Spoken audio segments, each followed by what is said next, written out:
Hi everyone, welcome to my Abhyas. I'm Sindhu Manchana, biology faculty. So, before going to start the class, let us clear some questions.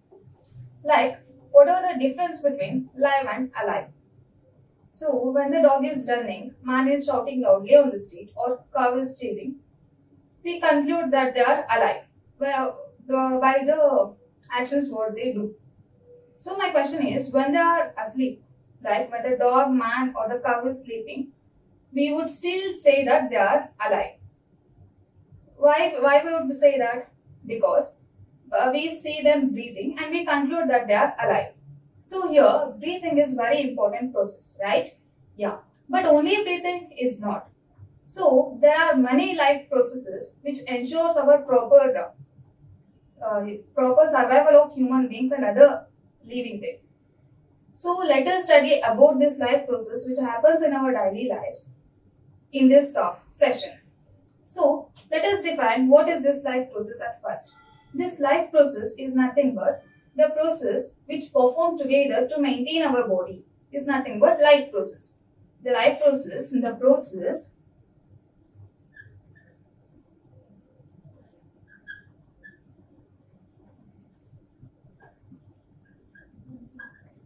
which perform together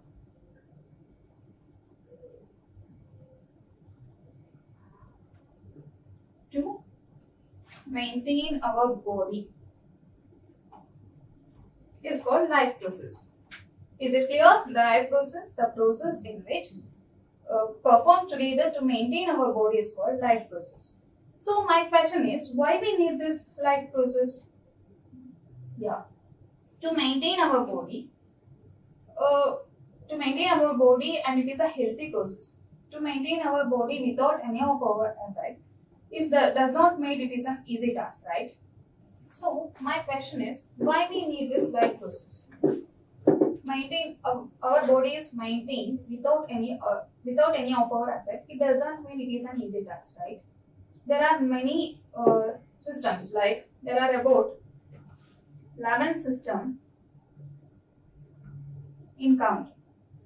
There are about 11 systems by count which maintain our body perfect and the healthy wise. For the maintenance of our body, obviously we need energy. Where does this energy comes from?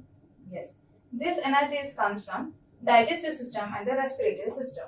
When these two systems work together and they derive the energy from the food what we eat. So, the role of digestive system and the respiratory system, they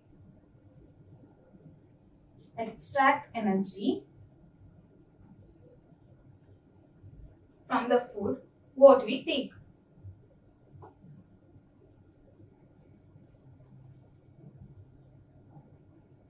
Digestive system and the respiratory system.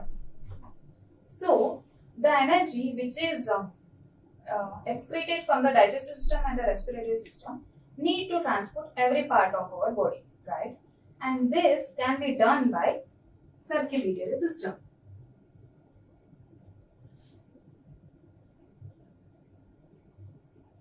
What does circulatory system do? It transport energy from every part of our body. So, this energy obviously contains some waste material. This waste materials is removed by excretory system. Waste materials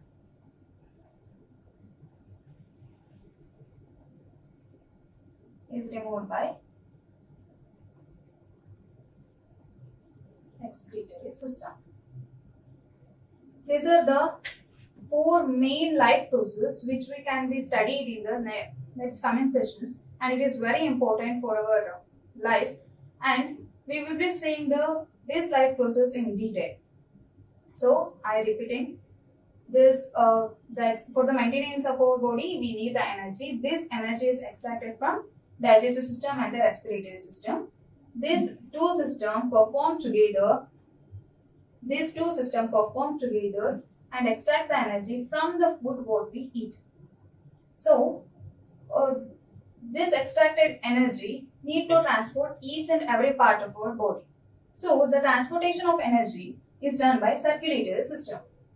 Obviously, this energy consists of some waste material, and thus waste materials is removed by excretory system. These are the four life processes which takes place in our body. So we will be saying these four life processes in detail, and we will be saying life process in the plants and also the unicellular organisms. So now let us start with first life process, which is called nutrition. Now, when we wake up in the morning, we do some activities, right? Like hearing music, dancing, writing, fighting, all these activities which we do in our daily life. So, to do all these activities, we need energy. So, my question is, where we get this energy? Yes, obvious. This energy comes from food.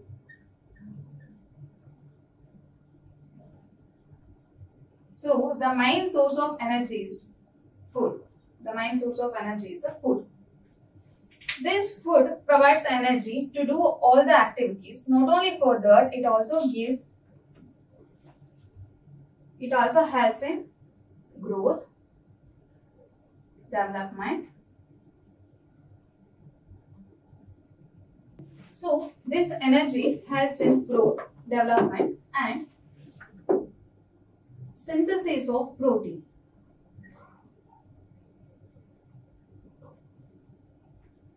Okay, food is the main source of energy. This energy helps in growth, development, synthesis of protein. So this is the reason our parents are always used to say, eat nutritious food, eat nutritious food.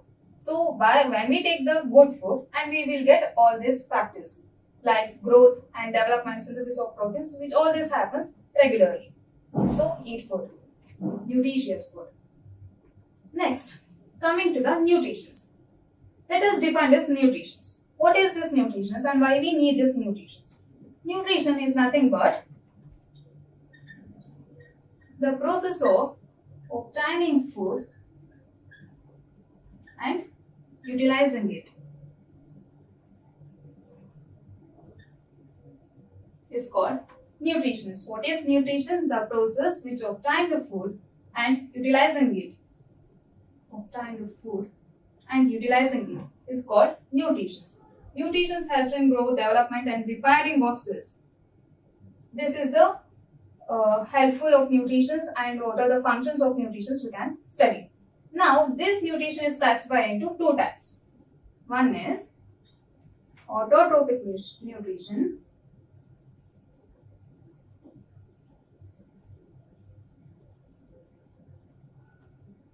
Other is heterotrophic nutrition.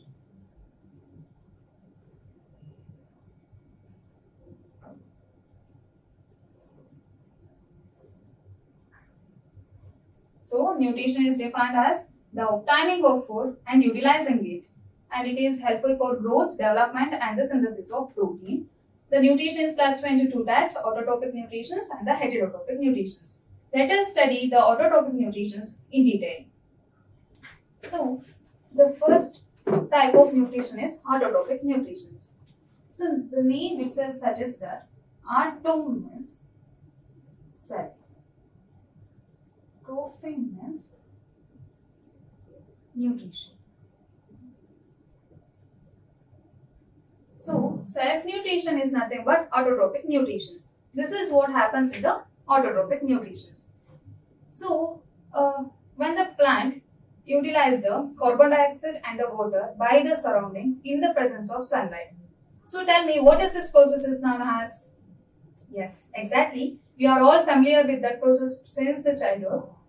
So, this process is nothing but photosynthesis.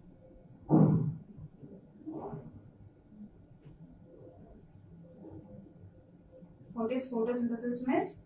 Plants which utilize the carbon dioxide and water by the surroundings in the presence of sunlight is called photosynthesis. Photo means light and the synthesis means production.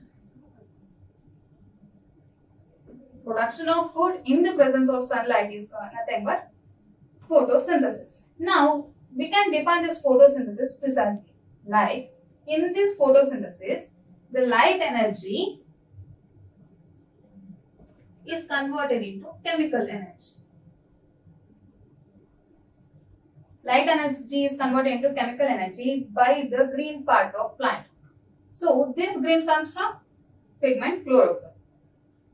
So when I say the chemical energy, we can understand this chemical energy by the simple chemical equations like CO2 plus H2O is raised to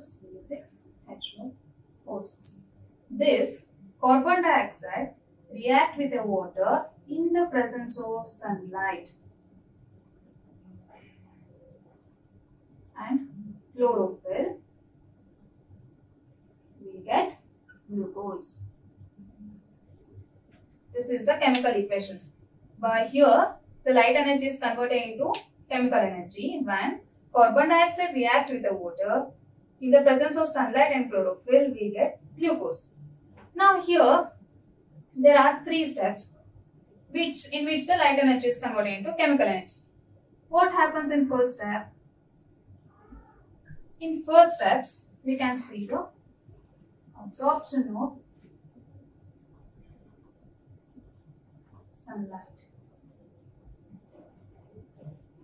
In the first step, absorption of sunlight by chlorophyll. Here, we can see the absorption of sunlight in the form of chlorophyll. And in the second step, involves two actions, in which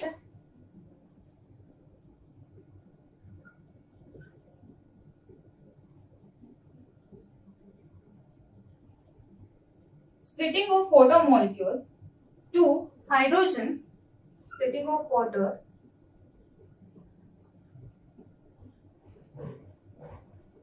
to hydrogen and oxygen. In the first step, absorption of sunlight by chlorophyll. In the second step, involves two actions. Here, the splitting of water molecules to the hydrogen and the oxygen. This oxygen which is released used in the third step. Third step is nothing but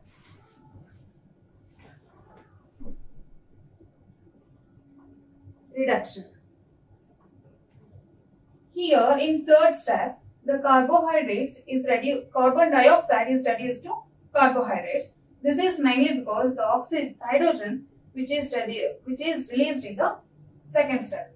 These are the three main steps which is involved in the photosynthesis. So let us study about the raw materials which is used in the photosynthesis. So we discussed about photosynthesis and their reactions, and the stepwise we have studied about the chemical reactions and about photosynthesis. Now we are studying about raw materials which is used by the plants during the photosynthesis. So in photosynthesis, there are four main types of raw materials. First one is chlorophyll. Second one is carbon dioxide.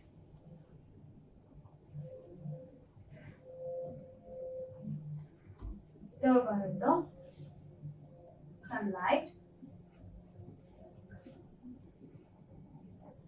Fourth is water. These are the main raw materials which is used by the plant during photosynthesis. First and foremost is the chlorophyll. As all we are familiar with the chlorophyll, right? This chlorophyll which gives green color to the plant. Whereas these are very essential while trapping and responsible while trapping sunlight. So chloroplast which gives green color to the plant, and they are responsible by trapping of sunlight during the photosynthesis. This chlorophyll forming structures upon the cells. This structure is called as a chloroplast. This chlorophyll form surface like structures called chloroplast.